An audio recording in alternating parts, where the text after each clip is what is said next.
right as always Popom Show Television. You're welcome everyone.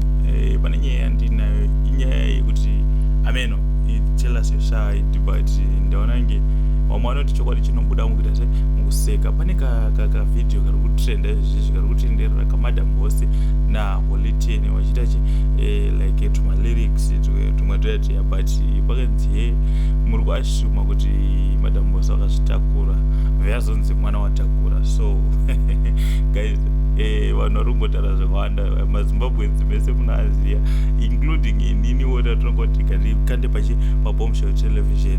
If it's nothing then it's nothing. Sada kuti muone video racho muita se mukomenda in the comment section below. Let's talk about it, let's have fun. Mushama latest mushama zvinopisa tenge chingota se tichitandadzana nguva dzichitofamba. I hope your Sunday is okay guys.